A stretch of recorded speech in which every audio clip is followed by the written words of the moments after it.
So let us start. World Health Organization, that is WHO, which whose headquarters is at Geneva. So World Health Organization, that is Vishwa Swasthya Sangathan. It's a specialized agency of UNO in the field of health. Headquarter is at Geneva Switzerland. ये इस तरह का लोगो होता है world health organisation का दोस्तों। 194 member states हैं, UNO से भी एक मेंबर ज्यादा। And it is an inter governmental organisation, that means जो भी मेंबर नेशंस हैं उन पे इनके डिसीजन बाइंडिंग नहीं होते हैं, तो ये इंटर गवर्नमेंटल ऑर्गेनाइजेशन है। एंड इसके जितने मेंबर नेशन से होते हैं उनकी जो मिनिस्ट्री ऑफ हेल्थ है वो कोऑर्डिनेट करती है WHO से।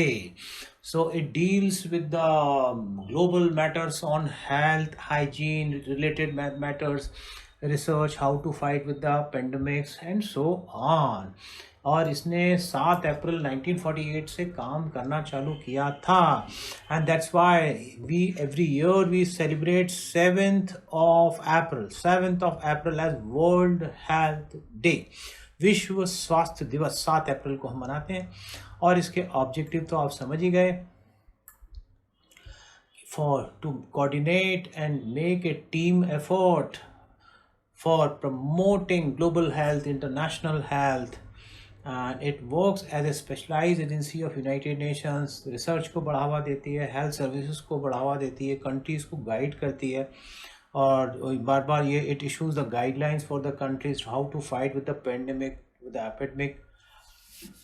और it also tries to make a coordination between the scientific and the professional groups.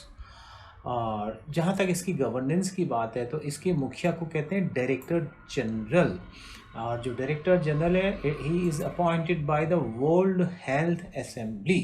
Now what is world health assembly? तो world health assembly is an assembly which is composed of the delegates of the representing members, यानी जो सदस्य राष्ट्र होते हैं उनसे मिलकर बनती है वर्ल्ड हेल्थ असेंबली। और वर्ल्ड हेल्थ असेंबली चुनती है इसके डायरेक्टर जनरल को। और हर जो सदस्य देश होता है वो लगभग मैक्सिमम 3 डेलीगेट भेज सकता है, लेकिन एक ही उसमें चीफ डेलीगेट माना जाता है। और जो वर्ल्ड हेल्थ ऑर्गेनाइजेशन है ये बेसिकली रिपोर्ट करती है यूनाइटेड नेशंस का जो 6 प्रिंसिपल ऑर्गन में से एक है इकोनॉमिक एंड सोशल काउंसिल, आर्थिक और सामाजिक परिषद, जो यूएनओ के एक 6 में से एक जो बेसिक उसकी ऑर्गेनाइजेशन है उसको ये रिपोर्ट करती है।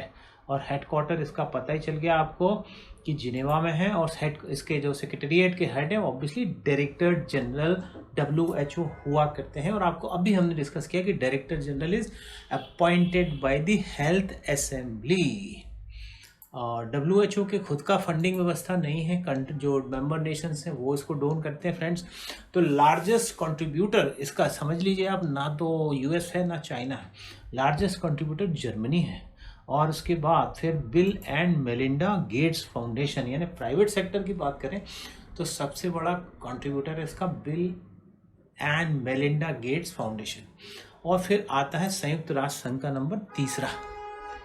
तो नाम बड़े और दर्शन छोटे, क्या ये सही होगा? इस मामले में यूनाइटेड स्टेट्स की पॉलिसी ये अब आपको डिसाइड करना है।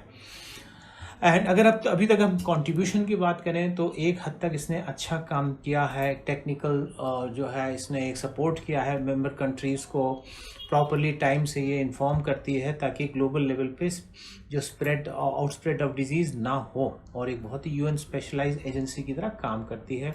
और बहुत सारे डिजीज़ लाइक एबोला और पोलियो वगैरह उनके भी इसने एरेडिकेशन के लिए काम किया है। जहाँ तक WHO और इंडिया की बात करें तो India is a founder member of WHO। And जो WHO का साउथ ईस्ट एशिया का जो ऑफिस है वो हमारे नई दिल्ली में ही स्थित है। तो इंडिया इससे इन्वॉल्व है। और इंडिया में स्मॉल पॉक्स एरेडिकेशन के लिए इसने अच्छा काम किया, पोलियो एरेडिकेशन के लिए भी अच्छा काम किया है। और इंडिया में जो ग्रेजुअली जो प्राइमरी केयर दी जाती है कम्युनिटी लेवल पे, उसको स्टार्ट करने पे भी काफ़ी बड़ा हाथ है वर्ल्ड हेल्थ ऑर्गेनाइजेशन का। क्योंकि इंडिया में शुरू में हॉस्पिटल बेस्ड सिस्टम था, अब आ रहा है कि नहीं अब हॉस्पिटल की जगह जो प्राइमरी केयर की सुविधा को ज़्यादा बढ़ाइए। और अभी जो WHO के सामने जो कुछ चैलेंजेस हैं, जैसे कि क्लाइमेट चेंज हो रहा है, पोल्यूशन बढ़ रहा है, और जिससे जो है बहुत बड़ा ग्रेट रिस्क है ह्यूमन काइंड को। And there is an enhancement of non communicable diseases like diabetes, cancer, heart attack, इनसे काफ़ी मौतें हो रही हैं। जो 70% ऑफ द डेथ्स हैं वो कुछ नॉन कम्युनिकेबल डिजीज से, like diabetes, cancer, heart attack से हो रही हैं।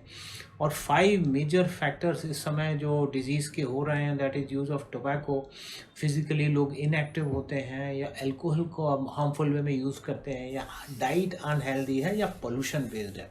तो ये 5 जो मेजर रिस्क फैक्टर्स हैं: tobacco, physical inactivity, harmful use of tobacco, unhealthy diet and air pollution. और लोगों में मेंटल स्ट्रेस के कारण सुसाइड की टेंडेंसी भी बढ़ रही है। इस बारे में भी WHO स्टडी कर रही है। देन जो ग्लोबल इन्फ्लुएंजा पेंडेमिक, ये काफ़ी बढ़ रहा है। लोगों में एंटी माइक्रोबायल रेजिस्टेंस बढ़ रहा है, यानी एंटीबायोटिक्स का जो अंधाधुन यूज़ करते हैं, उससे फिर आगे एंटीबायोटिक उनमें जो है अपना काम नहीं करती। और कुछ दिशाओं में ड्रग रेजिस्टेंस भी बढ़ रहा है, उस बारे में भी WHO काम करती है।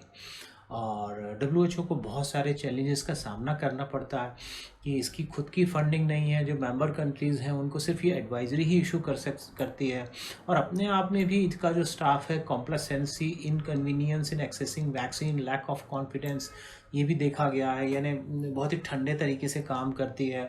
और जो ग्लोबल वेब में अभी इतना कोविड-19 फैला, टाइम से मेंबर कंट्रीज़ को इन्फॉर्म नहीं कर पाई है, तो अपने आप में भी इसको चैलेंजेस हैं इसके। देन प्रॉपर सोर्सेज नहीं है, डोनर पे डिपेंड करना पड़ता है, ये भी एक बड़ी समस्या है। और ये जो US ने जैसे अभी थ्रेटन कर दिया था कि हम WHO को फंडिंग नहीं देंगे, तो ये सब इसको इन चीज़ों का सामना करना पड़ता है। और अपना खुद का कोई इसका बहुत बड़ा रिसर्च एंड डेवलपमेंट विंग नहीं है दोस्तों। तो जैसे लोग एक्सपेक्ट करते हैं इससे कि ये वैक्सीन कोविड की विकसित कर ले, तो अपने आप में आप देखिए, एक भी वैक्सीन जो है WHO के द्वारा विकसित नहीं है, सब प्राइवेट सेक्टर ही उसको डेवलप कर रहा है। तो ये कुछ चैलेंजेस है WHO के सामने। और WHO का जो कोविड-19 को लेकर रोल है, बहुत सीरियसली उसको क्रिटिसाइज हुआ है। पूरा एपिडेमिक से पेंडेमिक वो हो गया, और WHO देखते रहा, टाइम से कंट्रीज़ को इन्वॉल्व नहीं कर पाया, चाइना को ये जो है रेड नोटिस नहीं दे पाया। बड़ा सॉफ्ट इसकी पॉलिसी रही चाइना को लेकर, तो लोग उसको बहुत क्रिटिसाइज कर रहे हैं।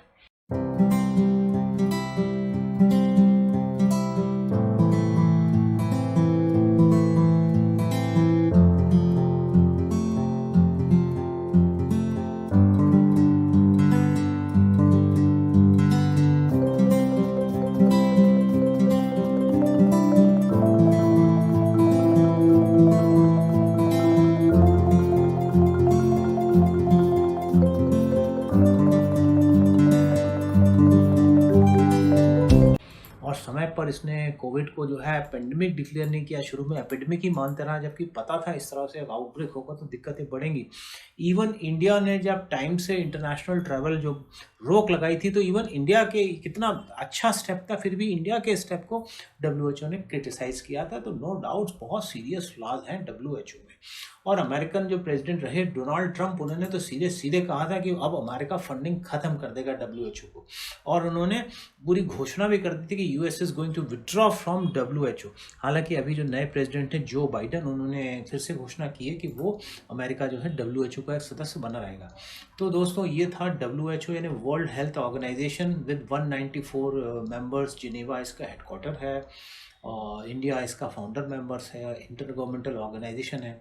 इसके ऑब्जेक्टिव्स देखिए, आपने देखा, it is ruled by director general, and director general is appointed by world health assembly. इसका सेक्रेटेरिएट देखा आपने, इसके बड़े बड़े कंट्रीब्यूटर्स देखे, इसके अभी तक के काम, WHO ने इंडिया में क्या क्या काम किया ये देखा, और आपने WHO के सामने चैलेंजेस और किस तरह से कोविड-19 से निपटने में नाकाम रहा, ये आपने देखा। Thank you very much.